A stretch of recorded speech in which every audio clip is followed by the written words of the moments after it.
Kompas Bisnis hadir ke hadapan Anda bersama saya Asri Gunawan.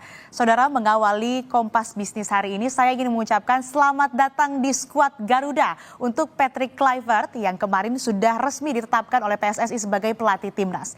Kurang dari 3 bulan saudara, timnas Indonesia akan menghadapi pertandingan kualifikasi Piala Dunia zona Asia. Ini adalah tantangan terdekat Kluivert sebagai pelatih utama timnas. Putaran ketiga kualifikasi Piala Dunia 2026, Indonesia akan menghadapi Australia, Bahrain, Tiongkok, dan Jepang. Melawan Australia dan Bahrain pada Maret 2025 akan menjadi pertandingan yang krusial. Ini bukan mimpi lagi. Peluang timnas menuju Piala Dunia masih ada, masih sangat berpeluang. Ayo Indonesia, ini momentumnya timnas. Rasanya sih gemes ya, deg-degan. Seseru itu emang kalau ngomongin atau ngebayangin match timnas. Nah, selama masa kontrak ini akan ada 4 kejuaraan yang diampu oleh Kluivert, yaitu laga putaran ketiga kualifikasi Piala Dunia 2026, kemudian SEA Games, kemudian ada kualifikasi Piala Asia U23 2026 dan Piala Asia 2027. Bola dan timnas adalah pemersatu bangsa. Nggak cuma itu, ada banyak berkah ekonomi di balik sebuah pertandingan sepak bola. Kita lihat ke data selanjutnya. Animo, ekspektasi, kebanggaan, perjuangan, sampai air mata adalah nyawa sepak bola Indonesia ketika sudah menyebut-nyebut soal timnas. Tetapi di balik pertandingan yang bikin berdebar, ada putaran ekonomi. Banyak juga nih yang bertanya-tanya bagaimana memonetisasi bola.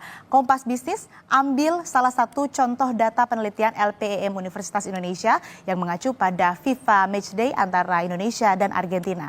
Untuk penjualan tiket ini diperkirakan mencapai 75,4 miliar rupiah. Ini termasuk kelas VIP, kelas 1 sampai kelas 3. Lalu penjualan merchandise saudara, ini sebesar 17,67 miliar rupiah. Salah satunya dari penjualan jersey, ada lagi sponsor untuk PSSI dan untuk pemasangan iklan di sekitar stadion selama pertandingan dengan nilai 157,43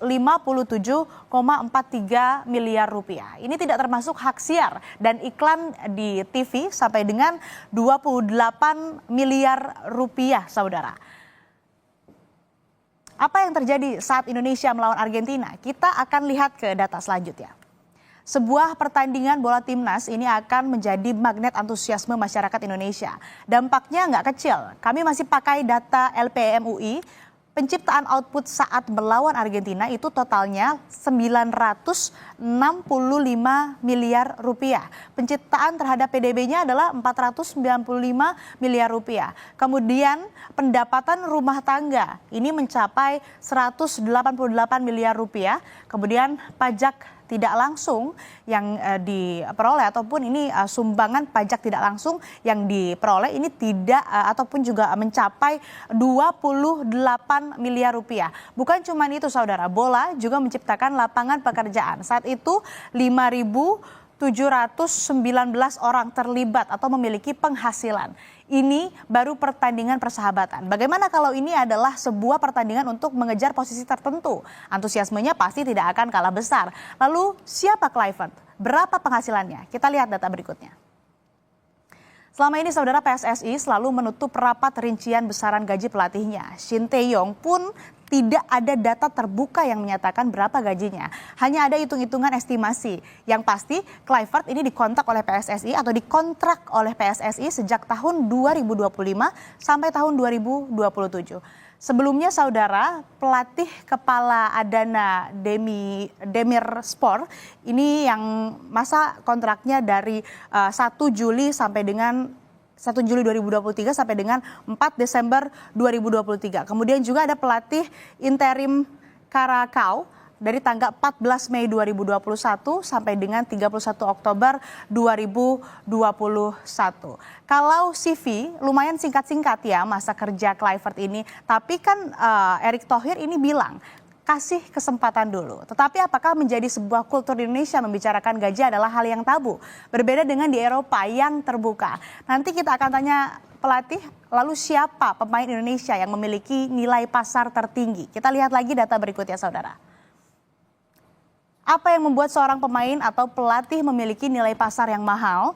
Apakah dari jumlah gol yang berhasil dicetak atau apakah dari klub mana mereka berasal atau juga adakah kriteria-kriteria maupun standar khusus? Nah, Kompas Bisnis nanti akan bertanya langsung ke pengamat sepak bola. Fokus pengembangan potensi pemain lokal dan menjadikannya jantung timnas Indonesia. Itulah komitmen Patrick Kluivert. Lalu bagaimana potensi industri sepak bola dan bagaimana cara memonetisasinya? Usai jeda, Kompas Bisnis akan mengulasnya bersama pengamat sepak bola Haris Pardede. Tetaplah bersama kami.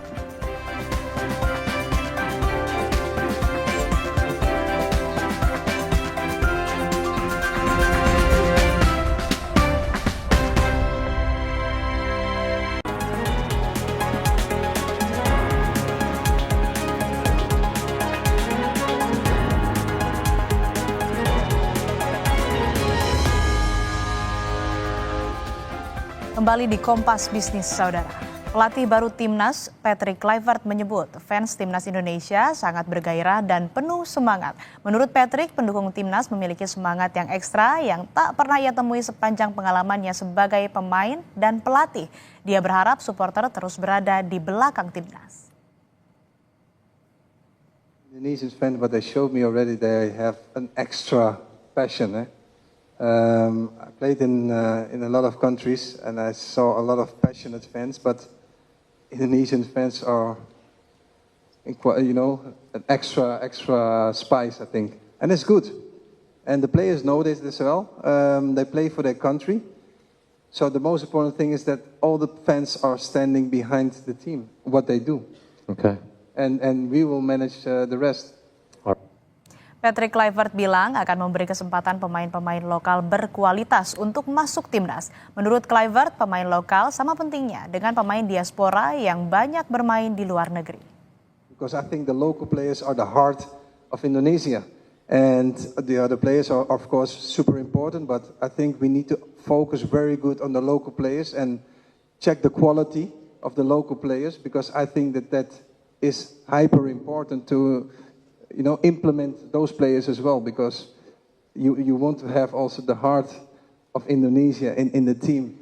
The quality for me is the most important thing, of course, but yes, in a few weeks I will come back and I'm going to check the local players for sure. Well, we go with all to the same goal. So the local players and the diaspora players, they need to form one block, one team, and the local players are even as important as the players that come from abroad. Fokus mengembangkan potensi pemain lokal dan menjadikannya jantung timnas Indonesia. Itulah komitmen Patrick Kluivert. Sepak bola bukan sekedar olahraga, namun juga soal identitas nasional, kebanggaan, pemersatu, sekaligus industri dengan nilai fantastis. Lebih lengkap soal industri sepak bola, sudah bergabung pengamat sepak bola Haris Pardede. Selamat pagi Mas Haris, apa kabar? Selamat pagi Mbak Asri dan juga pemirsa Kompas TV, apa kabar baik?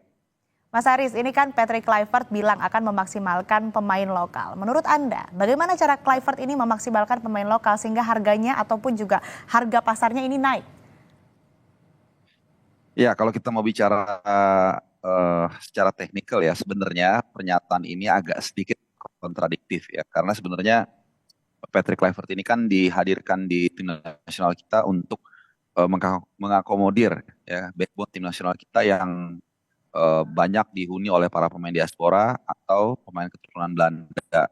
Tapi kita juga atau kita semua menghargai statement yang saya pikir sangat positif bahwa Patrick Kluivert ini tidak juga menyampingkan adanya para pemain lokal ini dengan mengatakan sesuatu yang bagus ya. Artinya they are the hearts of the team. Ya, ini bagus sekali. Dan kalau dikatakan ingin meningkatkan kualitas pemain lokal, sebenarnya bukan di timnas, tapi di liga.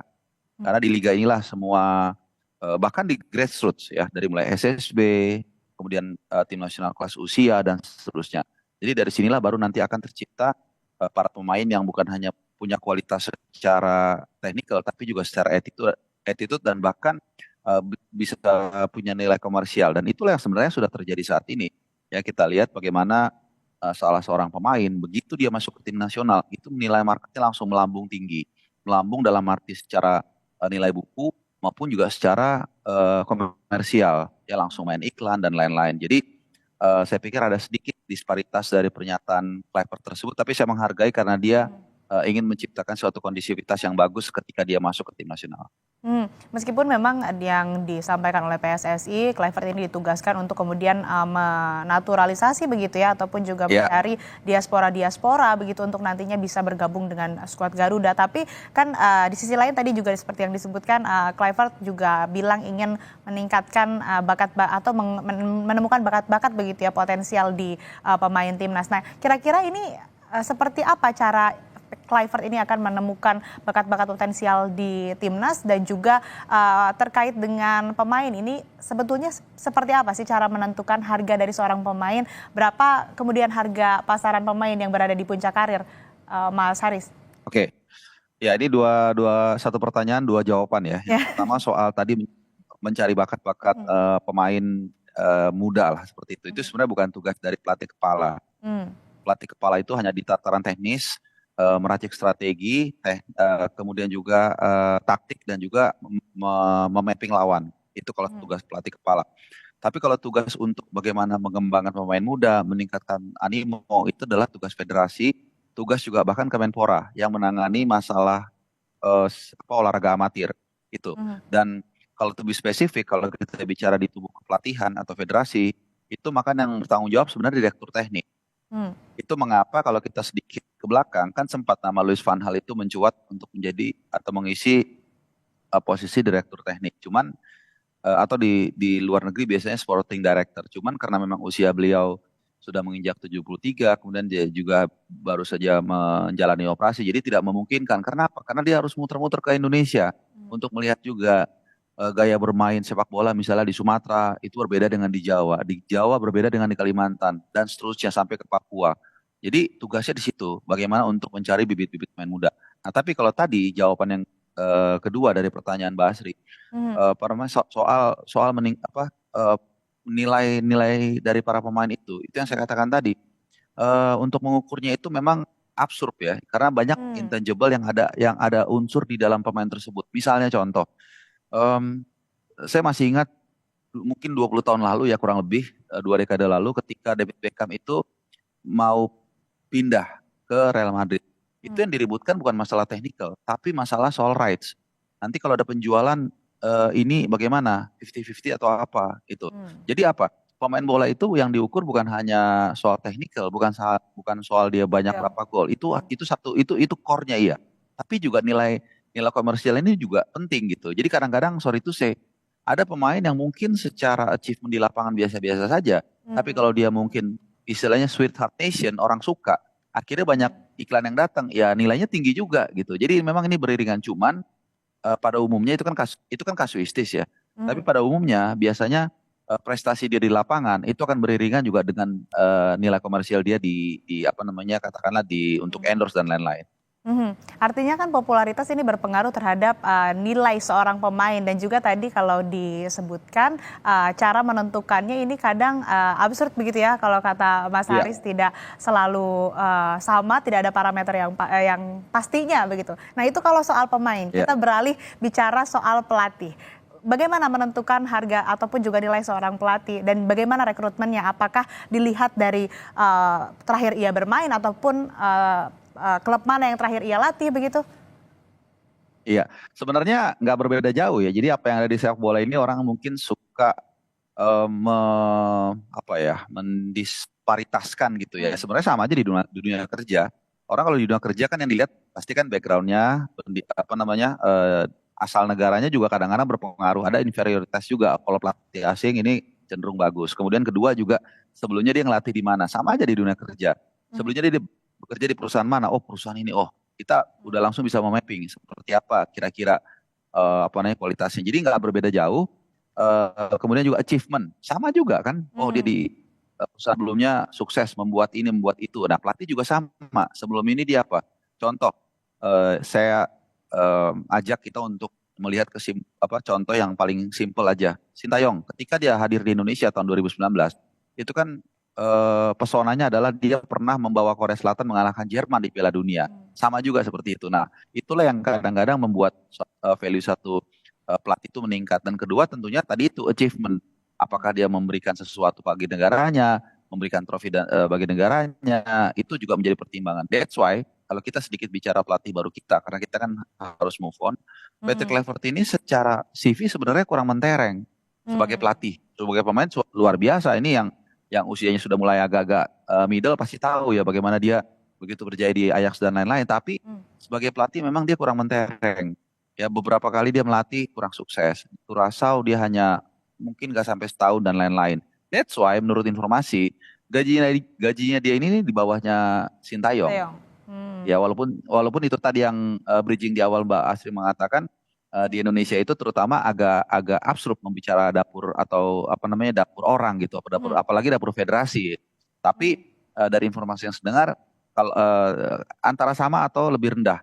Kenapa? Mungkin karena ya itu tadi CV-nya Kluivert ini sebenarnya kurang mentereng dan dia juga kemarin kan ya maaf kata ya istilahnya lagi nganggur. Sementara kalau Sintayong itu kan dia beberapa kali diperpanjang sebenarnya. Hmm. 2023 akhir dia itu diperpanjang hanya 6 bulan untuk mengcover Piala Asia Senior dan juga Piala Asia U23.